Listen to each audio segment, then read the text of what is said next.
रात को जब मंदिर की घंटियां अपने आप बजने लगे और धुएं में कोई औरत खून से दीवार पर लिख रही हो, तो समझ लीजिए आप भूतगढ़ की छाया में हैं।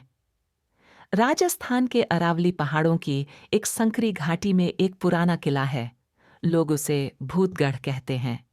दिन में तो वह खंडहर जैसा ही दिखता है, लेकिन जैसे ही सूरज ढलता है वहां का माहौल पूरी तरह बदल जाता है।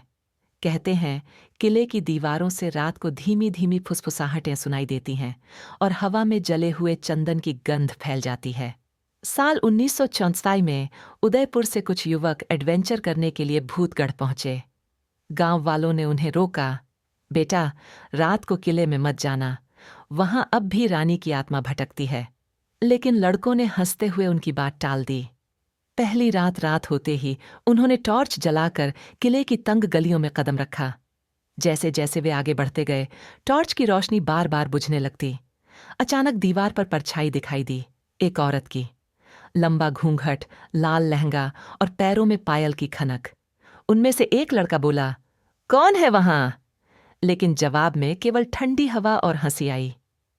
खौफनाक मंजर। आधी रात को उन्होंने किले के बीच बने प्राचीन मंदिर से घंटी बजने की आवाज सुनी। सब हैरान हो गए, क्योंकि मंदिर तो सदियों से वीरान था।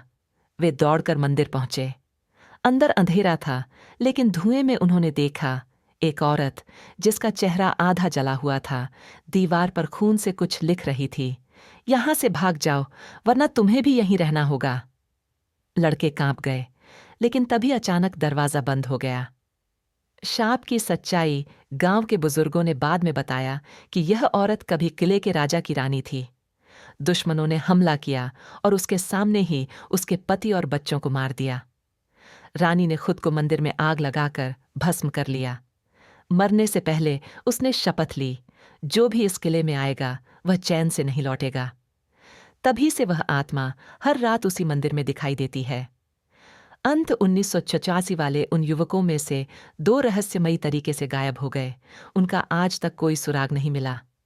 बाकी बचे तीनों लड़के आज भी जब कभी नींद में होते हैं तो अचानक उठकर चिल्लाते हैं, घंटी बज रही है, भागो, रानी आ रही है। और गांव वाले आज भी कहते हैं, भूतगढ़ की छाया से बचना असंभव है। दोस्तों, अगर आपको ये कहानी सुनकर रोंगटे खड़े हो गए, तो सोचिए ऐसी कितनी और कहानियां छुपी हैं हमारे भारत की धरती में। अगर आप अगली रात भी डरना चाहते हैं तो चैनल को सब्सक्राइब कीजिए।